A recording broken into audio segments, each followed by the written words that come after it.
What is up, everybody? Welcome to another edition of the Fatboyz Dynasty Podcast, coming at you live on the YouTube channel on the FantasyHolics Podcast Network. I'm Bo. That is Brant. We're in a full swing of free agency. Got some big names that have fallen, some other big names still left to go for fantasy. Obviously, this free agent class has been more defensive players at this point, but still some decent name wide receivers. I think most of the running back market, with the exception of Nick Chubb's, kind of factored out at this point. Still got a couple of big quarterbacks left to fall, but man, there's been some exciting changes. Some teams are doing an awful lot, like your Seahawks did early, and then my Atlanta Falcons not so much. So let's kind of get into this, talk a little bit about, we'll go through the position and kind of what the contract looks like, and then what the fantasy looks like, fantasy expectations are for that player and that team for where they sit right now. Obviously, first of all, we had a huge trade after our last show that we have to discuss. We kind of alluded to it, but DK Metcalf did get traded. So if you want to walk us through how you're feeling about that. Excuse me. As a fan, I'm okay with this going away. Fantasy standpoint, I hate it. They could barely support Pickens. They don't have a QB worth a darn on the roster. If they actually have one, I'm not even sure they do have one under contract. They're waiting, I guess, to see how the dominoes fall. Well, the dominoes are already falling. The two biggest names, in my opinion, are already off the board. And now you're waiting on, two old guys to see what happens. I hate this trade. I love this for a fan point. He's gone. We got a second round. We did a pick swap. I'm okay with it. You're seeing McDonald try to take over the team and rebuild it the way he wants. Fantasy-wise, this is not going to be good for DK. It's not going to be good for Sam Darnold as he loses an amazing target there in Seattle. Unless they get a gunslinger, how are you supporting Pickens and DK when they're kind of both field stretcher guys and both really hot-headed? You're going to get a bunch of OPIs and probably unnecessary roughnesses. And I would assume when these two get together, you're probably going to get a bunch of taunting calls coming from that. I don't like this at all. And unfortunately, I am a proud owner of both of them in our home league. Yeah. So obviously you brought up some very interesting points. And the number one being, the quarterback situation in Pittsburgh is completely up in arms. There was, at one point it sounded like Pittsburgh was trying to go and target Brandon Ayuk at the trade deadline, and prior to the start of the season last year. They thought there was a chance that deal got done. That kind of fell through. They did get their guy in DK, and obviously they think he is the guy. They paid him handsomely afterwards. My question is this, and we'll just leave it where it is. Obviously Pittsburgh making the playoffs isn't really in a spot to draft a quarterback at the draft. Maybe they trade up to try to get it done somehow. They're picking the first and the next year's first, something. I don't know. But it's more likely it's going to be either Russell Wilson or Aaron Rodgers. Is there any likelihood that those two potential players could make your fantasy thoughts better, I guess? Could you get more excited about DK and Pickens if it's Aaron Rodgers versus Russell Wilson? To be honest with you, if it's Russell, I'm going to get excited because he will hit the deep ball. He's got still one of the prettiest deep balls. I know he's getting older. He still has one of the prettiest deep balls. That will make me excited. If it's Rodgers, I'm excited for Pat Freiermuth and possibly who's going to line up in the slot, because those guys are going to take away the corners and should leave the middle of the field wide open. I'm actually going to get more excited for the third pass catcher on that team. I do get a little excited if it is Russell. Okay. All right, let's get through the quarterback position here, and then we'll kind of talk about that. Obviously, there's a big one for you. Number one, Sam Darnold, 3 years, $100.5 million contract with the Seattle Seahawks. That was rumored, obviously, before the tampering window started. Got done pretty quickly. Justin Fields, 2 years, $40 million to the Jets. Daniel Jones, 1 year, $14 million to the Colts. There's been some others that weren't really needle movers as far as fantasy, and Mariota and Brissett, but let's focus on these three. Really, Brant, what's your thoughts on the Sam Darnold signing? Hang on, before I get in that, I missed the Brissett. Where did Brissett go? Somehow I did miss that update. Jacoby Brissett signed to back up.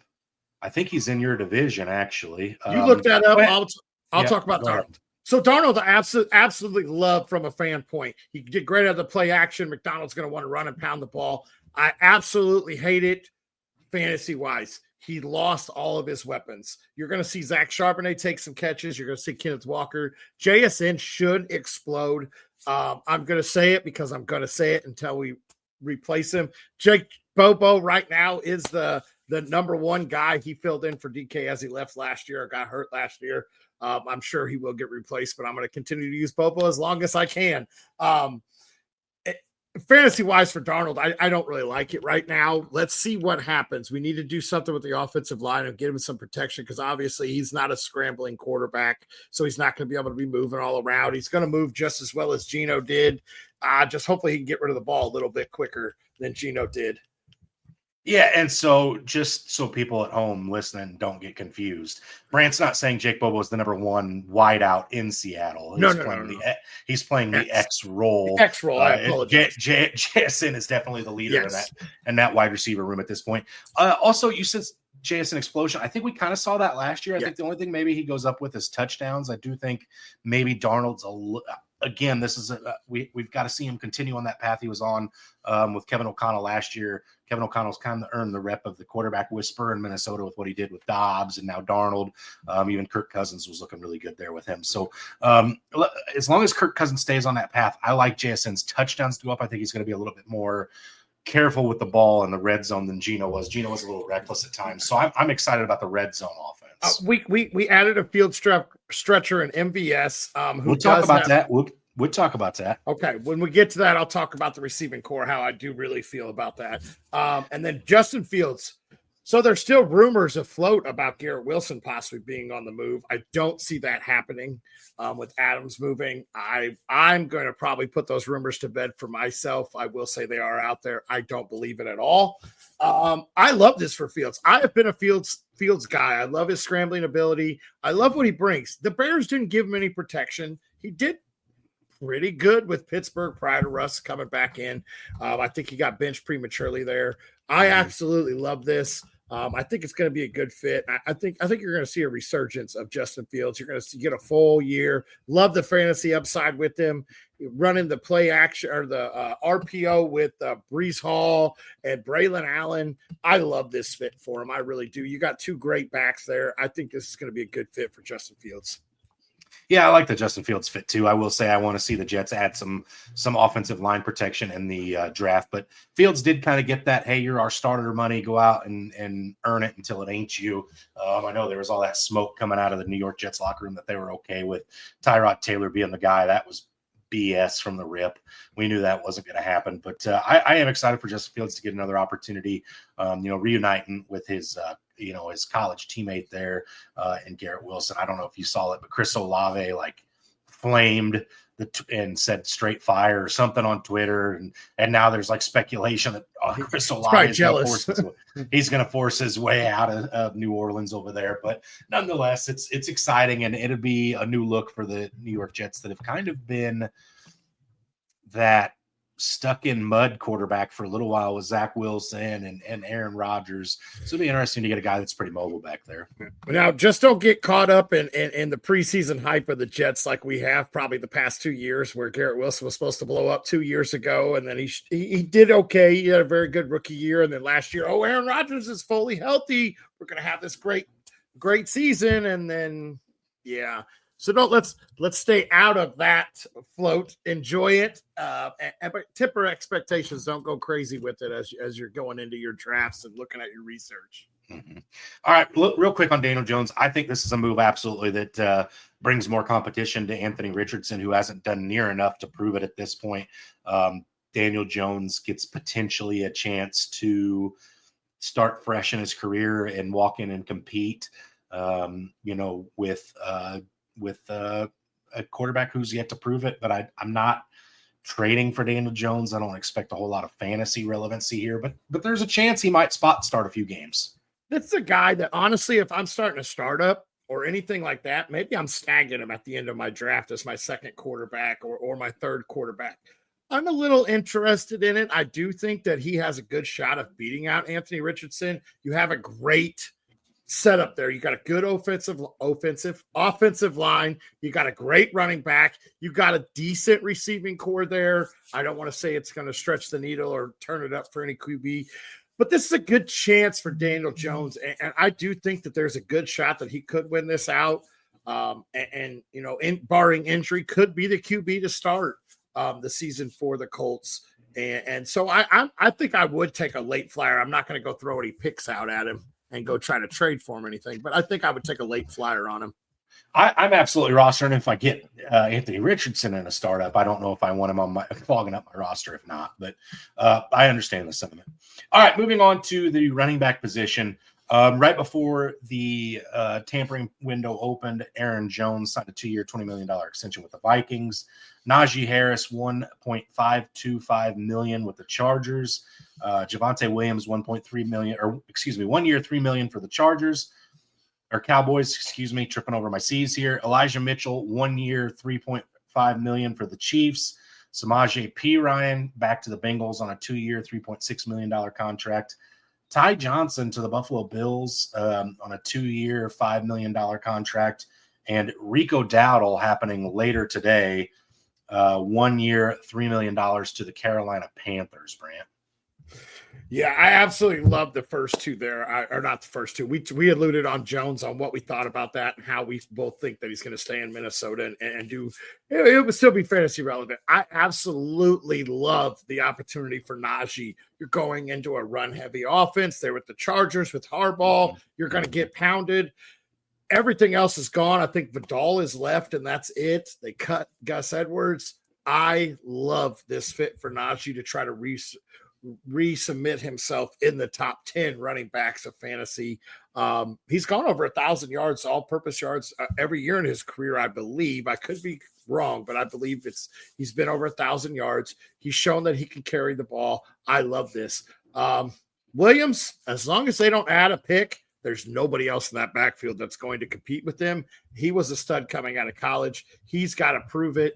I love that fit in Dallas as well, as long as they're not going out there adding a first-round draft pick. Yeah, so on the Najee sentiment, I agree. John Harbaugh wants to run the ball. He likes to pound it. Got to, honestly, probably a dream marriage for Najee Harris and John Harbaugh. Both going to be, or excuse me, Jim Harbaugh, both going to be, looking to have big run games this year. I like it a lot. Najee Harris also catches the ball pretty well out of the backfield for a bigger guy, so I like that for Herbert as well. On the Javonte one, I'm less than enthused. I think Javonte is not, or a former shell of himself. I'm more interested in one that we haven't brought up yet, in Elijah Mitchell to the Chiefs. Obviously, I know it's going to be Pacheco.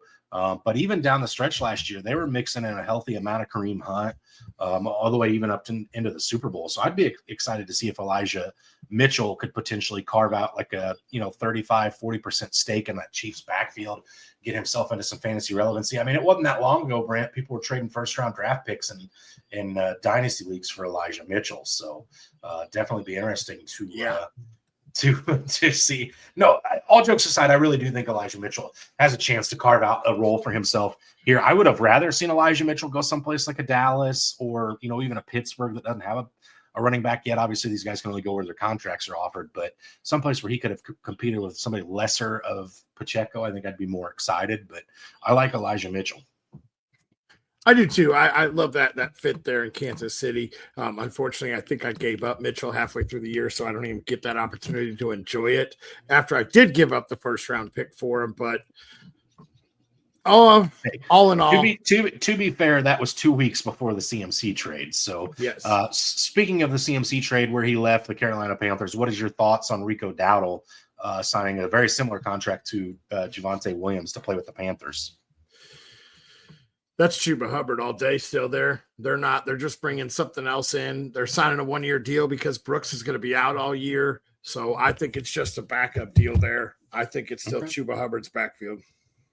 Okay. I just wasn't sure if you thought Rico did enough to maybe give himself a chance to compete. I think it's Chuba obviously as well. You know how big of a Chuba fan I was in college at Oklahoma State, but I just didn't know if you thought there was a chance he could carve out, even a small percentage of this backfield. But all right, let's move into the wide receivers. There's some names here I'm more excited about than others, obviously. And also still some pretty big names out there waiting to fall on Cooper and Diggs, and Cooper Kupp now was released today. So some bigger dominoes still have to fall in the wide receiver room, but let's get started off with it. Chris Godwin stayed in Tampa Bay on a 3-year, $66 million contract. Devontae Adams looks to take Cooper Kupp's spot, 2 years, $46 million with the Rams. DeAndre Hopkins, 1 year, $5 million with the Ravens. Marquise Hollywood Brown, 1 year for $11 million back to the Chiefs. Joshua Palmer, 3 years, $36 million to go play with the Buffalo Bills. Marquez Valdez-Scantling, 1 year, $5.5 million with your Seattle Seahawks. Nick Westbrook-Akine, 1 year, $6.5 million with the Dolphins. And Dwami Brown, 1 year, $10 million with the Jaguars, Brant. Yeah, MVS, he gets to reunite there in Seattle with Kubiak. They cross paths down in New Orleans. So I don't see a huge role for him. Godwin, we spoke of. We absolutely, he's back to where he belongs. That scares me on McMillan now. It scares me off of McMillan a little bit more with Godwin being healthy. I did want to mention too. I forgot Darius Slayton re-signed with the Giants, 3 years, $36 million on that one. Need a quarterback on the roster, and then I can talk a little more about that. He threw me. Oh, Josh Palmer there in Buffalo. I absolutely love this. You get yourself a field stretcher with one of the best quarterbacks, if not the best quarterback in the NFL. I absolutely love this fit. This is a guy that's going to fly off of fantasy radars. I still think he's probably number 2 to Shakir. Yes, Shakir. So I do still think he'll be number 2 there, and then you still have James Cook and then Josh Allen running the ball. I think he'll have some good fantasy value. I think he'll have some breakout games. I do love the fit, though. So you have Palmer over Keon Coleman at this point? Yeah, just right now. Okay. I think Coleman could pass him. Still a little iffy on him. I do think he could pass him in the depth chart, but I do think I like Palmer. I think that's why they reached out, because they weren't completely sold on Coleman yet. Okay, I think on 3 wide receiver sets, those guys are probably still all out on the field together, and there's plenty of love with Josh Allen and his big contract to get the ball around to all of those guys. I can't believe you didn't bring it up after we talked about it at work, Brant. My favorite, De'Ami Brown, 1 year, $10 million to the Jags. Right now, he's competing with Brian Thomas Jr. and Gabe Davis, who's good for 1 quarter of football every other game. Yeah, Dewami's going to be a sneaky little draft pick. He'll probably sneak into my sleeper talks later this year, minus unless they add a big name. But I love this signing. He showed himself. He showed what he could do. I was extremely excited to see him come out of college. What he did, he didn't quite live up to expectations there in Washington. He did have a good playoff run with them. I expect Dewami Brown to really take over some of that over the middle type role of Evan Ingram's leaving on the field there. And Christian Kirk, he'll be a good slot receiver. And we saw what Trevor Lawrence can do with a good slot receiver with the first year of Christian Kirk. And then BTJ running in the slot last year quite a bit too. So I think this will be a good fit for him. Okay. Thoughts on Nick Westbrook-Akine to the Dolphins? I liked him a lot in Tennessee. Sneaky, low-end flex appeal some weeks with the Titans. Think can he get on the field, carve out any role with the 2 wide receivers they already have in Tyreek Hill and Jalen Waddle? It would be tough. We saw a lot of injuries between those two, so he's definitely a guy that if I own one of those, I'm probably holding him on my roster. Because I do think he'll carve out himself a small little role. We saw some guys, as both of those guys got hurt, we did see some guys take off game in and game out for the Dolphins. I think he will have some flex appeal. If they're both healthy, he will be one of the hardest guys to ever have to start. Okay. All right. And then lastly, we didn't talk about either of these two, but Marquise Hollywood Brown back to the Chiefs, with more illegal off-field issues. With the wide receivers, Xavier Worthy news came out, and the Chiefs were like, okay, wait a minute, we can't let this guy leave town. And then DeAndre Hopkins to the Ravens. Either of those do anything for you? No. Hopkins just played with the best quarterback that he has ever played with and really had compared to what Hopkins can do and what we've seen, it was an abysmal season for him. It doesn't move the needle at all. I do think that we're going to see Lamar he had a very good passing year this year. I It's not moving the needle. It's another wide out there in Baltimore that you're not sure what's going to happen. It could be Rashad Bateman for 5 games, DeAndre Hopkins for 3, and then Mark Andrews decides I'm going to show up the last 4 weeks of the season. What about Zay Flowers? He doesn't get any love? Zay. I think he's going to be fine. It's just you're not sure who the second one's going to be. Okay, all right. This could I got to check you when you leave him off. Honestly, I did leave him off, but this could open up a lot more routes for him because you have that Bateman, big body, and Hopkins on the outside. So you're giving Zay a lot more freedom. This could open up quite a few lanes for Zay. I like it for Zay too. All right. Last but not least, fantasy relevant wise, let's talk about the tight end position. Juwan Johnson got a reward for having his career year last year. 3 years, $30.75 million to stay with the New Orleans Saints.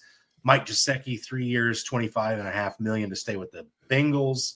Zach Ertz gets a 1 year, $6.25 million extension with the Commanders. Austin Hooper back with the Patriots on a 1 year, $5 million deal. And the biggest change in the tight end world at this point, Evan Ingram, 2 years, $23 million to go play with the Denver Broncos, Brand. I love the Evan Ingram there. I like that for his role.